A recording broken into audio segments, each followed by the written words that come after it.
नमस्कार दोस्तों, आप सभी का स्वागत है अपने चैनल दीपू क्लासेस में। और जैसे कि आज तारीख है 18 जून, तो हम लेकर आए हैं आपके लिए आज की करंट अफेयर।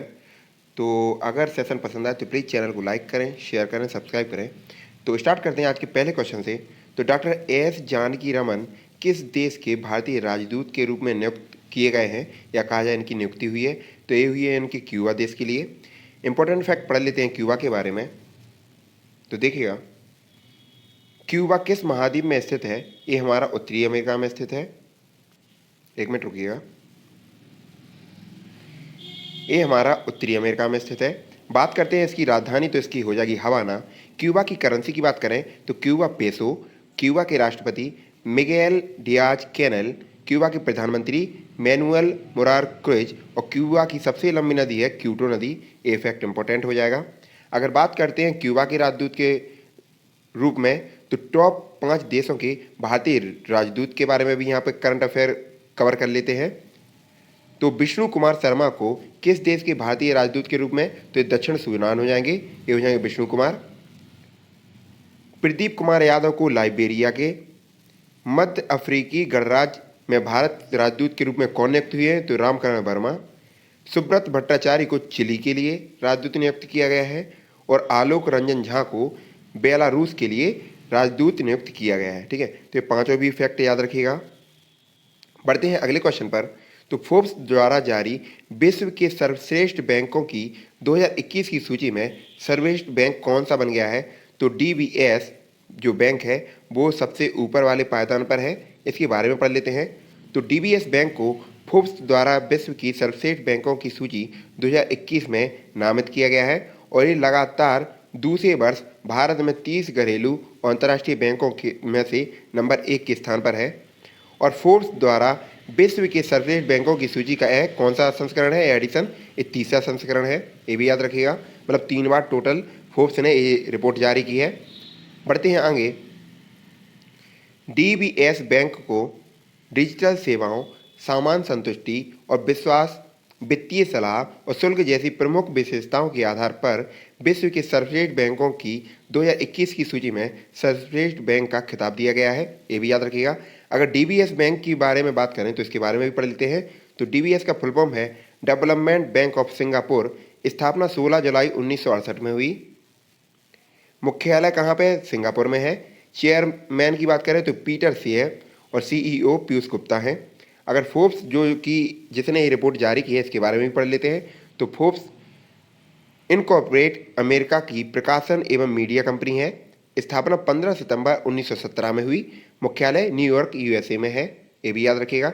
चलते हैं अगले क्वेश्चन पर। क्वेश्चन नंबर 3, किस राज्य की सरकार ने रायथू बंधु योजना को शुरुआत किया है? तो ये तेलंगाना की सरकार ने किया है हाल ही में। इसका उद्देश्य क्या है या इसकी क्या विशेषता है, ये भी पढ़ लेते हैं। तो इसका उद्देश्य हो जाएगा किसानों को बीज, उर्वरक, कीटनाशकों और खेत की तैयारी पर आने वाली लागत संबंधी खर्चों में सहायता प्रदान करना। मतलब एक प्रकार से कहा जाए तो कृषकों के लिए है। रायथू बंधु योजना के तहत प्रत्येक किसान को प्रति सीजन, मतलब हर सीजन में 5,000 रुपये प्रति एकड़ प्रदान किए जाएंगे। मतलब जितनी एकड़ जमीन होगी प्रति एकड़ 5,000 रुपये एकड़ उसको प्रदान किए जाएंगे। जैसे मान लो किसी की 2 एकड़ है तो उसको 10,000 रुपये दिए जाएंगे। यह राशि एक वर्ष में 2 फसलों यानी कि खरीफ और रबी की फसलों के लिए दी जाती है। आगे बढ़ते हैं। तेलंगाना के बारे में बात करते हैं, जहाँ पे रायथू बंधु योजना प्रभावी हुई है इसके बारे में। तो तेलंगाना की स्थापना 2 जून 2014 में हुई। राजधानी हैदराबाद। मुख्यमंत्री के चंद्रशेखर राव जो तेलंगाना राष्ट्रीय समिति पार्टी से हैं। गवर्नर की बात करें तो तमिलिसाई सुंदरराजन। बढ़ते हैं आगे। तो तेलंगाना के मुख्य न्यायाधीश की बात करें तो हेमा कोहली। राज्य के पशु की बात करें तो हिरण, जिंका। राज्य के पक्षी इंडियन रोलर, पलापित्ता। और राष्ट्रीय वृक्ष की बात करें तो जमी चिट्टू। तेलंगाना की प्रमुख झीलों की बात करें तो हुसैन सागर झील और नागार्जुन सागर झील, ये दोनों कहाँ की हैं? तेलंगाना की। इंपॉर्टेंट है। 4 पड़ोसी राज्य जिसकी सीमा तेलंगाना के राज्य से लगती है: महाराष्ट्र, छत्तीसगढ़, कर्नाटक और आंध्र प्रदेश। तेलंगाना में लोकसभा की सीटें 17, राज्यसभा सीटें 7 और विधानसभा की 119 सीटें हैं।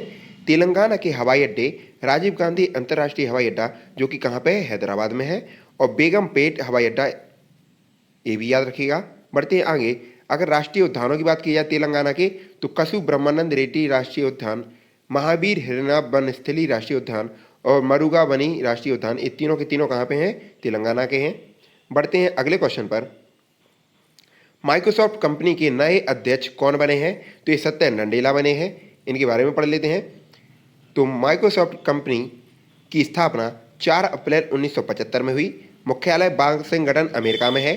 अध्यक्ष जो नए बने हैं सत्या नडेला बने हैं। सीईओ भी सत्या नडेला हैं, ये भी याद रखिएगा कि एमडी और सीईओ मैनेजिंग डायरेक्टर और दोनों के दोनों कौन है? सत्या नडेला। संस्थापक की बात की जाए तो बिल गेट्स और पॉल एलन। तो बिल गेट्स सभी को पता है, पॉल एलन याद रखिएगा। बढ़ते हैं आगे। अगर टॉप 5 कंपनी की बात करें तो माइक्रोसॉफ्ट जैसे हो गया है, तो टॉप 5 कंपनी की भी बात कर लेते हैं। तो भेल, जिसको जाना जाता है BHEL के नाम से, भारत हैवी इलेक्ट्रिकल लिमिटेड, इसके अध्यक्ष कौन बने? नलिन सिंघल। इन्फोसिस के अध्यक्ष नलिन नीलकनी। महिंद्रा ग्रुप के अध्यक्ष आनंद महेंद्रा। विप्रो के अध्यक्ष ऋषभ प्रेमजी, इंपॉर्टेंट है। इंटेल के अध्यक्ष ओमर इसराक, ये भी याद रखिएगा। बढ़ते हैं आगे। विश्व मरुस्थली और सूखा रोकथाम दिवस कब मनाया जाता है और इसका उद्देश्य क्या है या किस लिए, जागरूकता के लिए मनाया जाता है, ये भी याद रखिएगा। तो बता देते हैं। प्रति वर्ष 17 जून को विश्व मरुस्थली और सूखा रोकथाम दिवस मनाया जाता है। अगर कहा जाए उद्देश्य क्या है, तो यह दिन मरुस्थली और सूखे की उपस्थिति के बारे में जागरूकता बढ़ाने और मरुस्थली को रोकने और सूखे से उबरने के तरीकों पर प्रकाश डालने के लिए मनाया जाता है, कि सभी को जागरूक किया जा सके कि कैसे इन सब चीज़ों को कम किया जाएगा। और बंजर और सूखे के प्रभाव का मुकाबला करने के लिए जन जागरूकता, कहा जाए एक सामाजिक तौर पे सभी को बताना है या बढ़ावा देना है। कहा जाए इस वर्ष की थीम क्या हो जाएगी, तो 2021 की थीम हो जाएगी restoration land recovery, be build back better with healthy land. बढ़ते हैं आगे। अब यहाँ पे अगर सूखा वनस्थली की बात हुई है दिवस की, तो मई के 10 इंपॉर्टेंट दिवसों के बारे में भी चर्चा कर लेते हैं जो बार बार किए गए हैं। अंतर्राष्ट्रीय व्रत दिवस 6 मई को, रविंद्रनाथ टैगोर दिवस ए प्रतिवर्ष 7 मई को, विश्व थैलीसीमिया दिवस 8 मई, विश्व रेड क्रॉस दिवस 8 मई, विश्व प्रवासी पक्षी दिवस 8 मई, राष्ट्रीय प्रौद्योगिकी दिवस 11 मई। इसकी थीम आप नीचे से नोट कर सकते हैं, लिख लीजिए, बार बार बताया हुआ है। अंतर्राष्ट्रीय ऑर्गेनिया दिवस 10 मई को, जो इंपॉर्टेंट है उस पर हम टिक कर दे रहे हैं। अंतर्राष्ट्रीय मात दिवस इंपॉर्टेंट है, ये 9 मई को। अंतर्राष्ट्रीय नर्स दिवस, ये भी इंपॉर्टेंट है, 12 मई को। अंतर्राष्ट्रीय परिवार दिवस 15 मई को, ये भी इंपॉर्टेंट है, याद रखिएगा।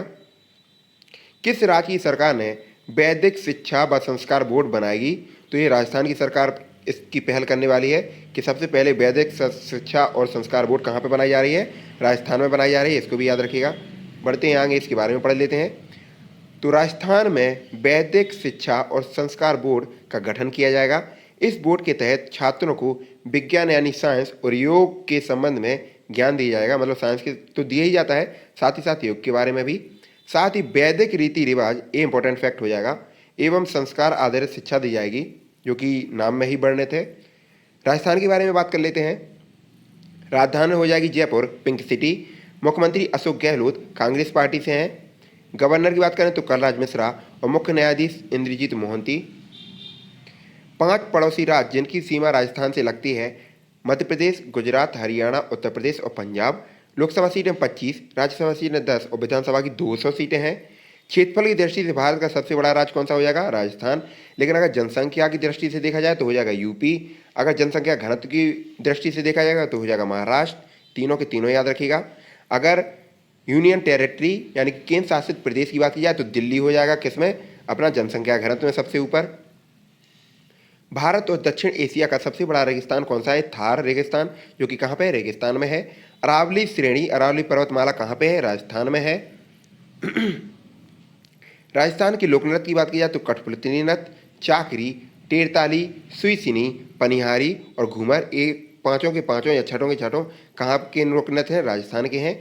राजस्थान के प्रमुख stadium Sawai Mansingh cricket stadium नाम से ही स्पष्ट हो जाता है। राजस्थान की अगर प्रमुख बांधों की चर्चा की जाए तो बिसलपुर बांध, जो कि बानस नदी पर है। माही बजाज बांध, जो कि माही नदी पर है। राणा प्रताप सागर बांध चंबल नदी पर, तो चंबल नदी की अगर बात की जाए तो ये भी कहाँ से होकर बहती है? राजस्थान से होकर। जवाई बांध जवाई नदी पर स्थित है। अगर राष्ट्रीय उद्यानों की बात की जाए तो रणथंभौर राष्ट्रीय उद्यान, सरिस्का बाघ रिजर्व, मुकुंदरा हिल टाइगर रिजर्व, ये भी कहाँ के हैं? राजस्थान के हैं।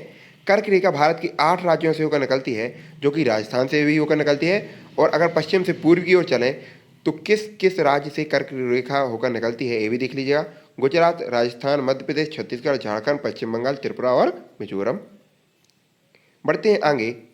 तो सवा चक्र किस देश की पहली महिला बॉक्सिंग कोच बनी है, तो ये मिस्र की बॉक्सिंग कोच बनी है महिला के लिए। इसके बारे में पढ़ लेते हैं मिस्र के बारे में। तो मिस्र को इंग्लिश में इजिप्ट कहते हैं, अफ्रीका और एशिया महाद्वीप में स्थित है। मिस्र की राजधानी कायरो है। मिस्र की करेंसी मिस्र पाउंड है। मिस्र के राष्ट्रपति अब्देल फतेह अल सीसी हैं। मुख्यमंत्री की अगर प्रधानमंत्री की बात की जाए तो मुस्तफ़ा मदबोली। नील नदी का वरदान किस देश को कहा जाता है, या कहा जाए नील नदी जो कि सबसे लंबी नदी है, कहाँ पे बहती है, तो ये मिस्र नदी पर बहती है, इंपॉर्टेंट है। आसमान बांध किस नदी पर है, नील नदी पर, ये भी इंपॉर्टेंट है। और स्वेज नहर किस देश में है, तो ये भी मिस्र में है। तीनों के तीनों इंपॉर्टेंट फैक्ट हैं। बढ़ते हैं आगे। तो कॉर्सेरा द्वारा जारी ग्लोबल स्किल्स रिपोर्ट 2021 में भारत कौन से स्थान पर है, कौन से पायदान पर, तो ये 67वें नंबर पर है, 67वें नंबर पर। इसके बारे में पढ़ लेते हैं काउसेरा के बारे में। तो काउसेरा जिसका मुख्यालय कहाँ है, अमेरिका में है, द्वारा जारी इस रिपोर्ट में कहा गया है कि मशीन लर्निंग और मैथ से उच्च कौशल दक्षता के बावजूद भारत डेटा कौशल में पीछे है, क्योंकि ये वैश्विक स्तर के 67वें नंबर पर है। ये दिखेगा, मतलब भारत में मशीन लर्निंग भी बहुत ज़्यादा है, मैथ के उच्च कौशल दक्षता भी है, लेकिन इसके बावजूद भारत में डेटा कौशल पीछे है। ठीक है, ये याद रखिएगा। इस रिपोर्ट के अनुसार डिजिटल कौशल में सुधार की आवश्यकता है भारत में, क्योंकि डेटा विश्लेषण और सांख्यिकी प्रोग्रामिंग में केवल 25% और 15% कौशल दक्षता पर रैंक किया गया है, लेकिन भारतीय डेटा कौशल में पीछे है और उस पर ध्यान देने की ज़रूरत है। ठीक है, और व्यवसाय प्रौद्योगिकी और डेटा विज्ञान में कौशल दक्षता के मापदंडों के आधार पर सबसे ऊपर कौन है, स्विट्जरलैंड पहले नंबर पर है, लक्समबर्ग दूसरे नंबर पर है, और ऑस्ट्रिया कितने नंबर पर है, तीसरे नंबर पर है। ये तीनों याद रखिएगा रैंकिंग। किस राज्य की सरकार ने सीएम राज स्कूल योजना शुरू की है, तो सीएम राज स्कूल योजना मतलब सीएम द्वारा ये इसका उद्घाटन हुआ है, तो ये मध्य प्रदेश की सरकार ने किया है। मध्य प्रदेश की सरकार के मुख्यमंत्री सीएम शिवराज सिंह चौहान, जो लगातार चौथी बार मुख्यमंत्री बने हैं, ने प्रदेश के हर क्षेत्र में गुणवत्ता युक्त शिक्षा प्रदान करने के उद्देश्य से कुल 9200 यानी कि कहा जाए 9200 सीएम राज स्कूल खोलने की घोषणा की है। और प्रथम वर्ष 350 स्कूलों का चयन किया जाएगा, जिसमें ट्राइबल जनजातीय एरिया मतलब जो कि एसटी लोगों के लिए हो जाएगा, सामान्य वर्ग के तथा सभी पिछड़े वर्गों को शामिल किया जाएगा। बढ़ते हैं आगे। इस योजना के तहत जिला स्तर, विकास खंड स्तर के अलावा नगर निगम व ट्राइबल एरिया जहाँ पर कोई स्कूल नहीं है, ऐसा क्षेत्र चुना जाएगा जहाँ पे कोई भी मतलब जनजाति रह रही है, लेकिन कहाँ वहाँ पे कोई भी स्कूल वगैरह नहीं है, विद्यालय वगैरह, तो वहाँ पे स्टार्ट किए जाएंगे।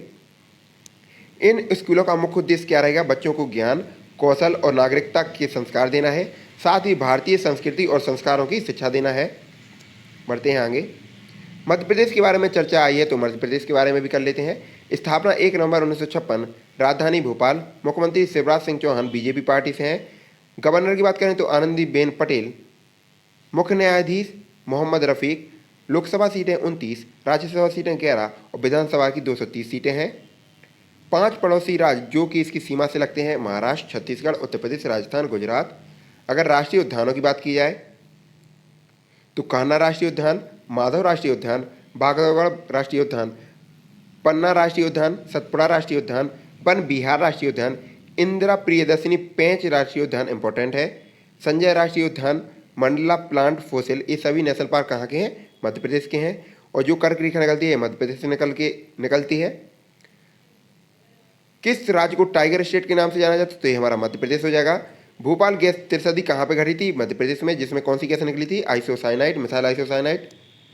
सांची का स्तूप या सारनाथ का कहाँ पे हो जाएगा हमारा, मध्य प्रदेश। मध्य प्रदेश के मंदिरों की बात करें तो योगिनी मंदिर जो कि कहाँ पे, खजुराहो में। महाकालेश्वर मंदिर उज्जैन में है, शिव जी का, और खजुराहो के मंदिर। एयरपोर्ट की बात की जाए तो राजा भोज अंतर्राष्ट्रीय एयरपोर्ट भोपाल में, और देवी अहिल्याबाई एयरपोर्ट कहाँ है, इंदौर में। 2 एयरपोर्ट हो जाएंगे। बढ़ते हैं आगे। आज का लास्ट क्वेश्चन, सस्टेनेबल गैस्ट्रोनॉमी दिवस कब मनाया जाता है, तो प्रतिवर्ष 18 जून को मनाया जाता है। इसका उद्देश्य और थीम क्या हो जाएगी वो भी देख लेते हैं। तो सस्टेनेबल गैस्ट्रोनॉमी होता क्या है, पहले ये देख लीजिए।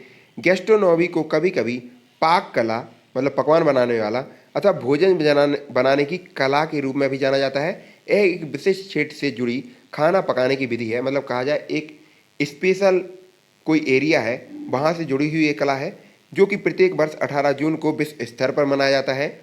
यह दिन गैस्ट्रोनॉमी के प्रकृति से संबंधित सांस्कृतिक अभिव्यक्ति सहित दुनिया की सांस्कृतिक विविधता के रूप में स्वीकार करने के लिए मनाया जाता है, ये भी याद रखिएगा। तो ये थी हमारी करंट अफेयर। आशा करते हैं चीज़ें स्पष्ट हुई होंगी। अगर सेशन पसंद आए तो प्लीज़ सेशन को लाइक करें, शेयर करें, सब्सक्राइब करें चैनल को। ऐसे ही हंसते रहें, पढ़ते रहें, मुस्कुराते रहें। बाय बाय, टेक केयर, जय हिंद। मिलते हैं अगले सेशन में, तब तक के लिए धन्यवाद।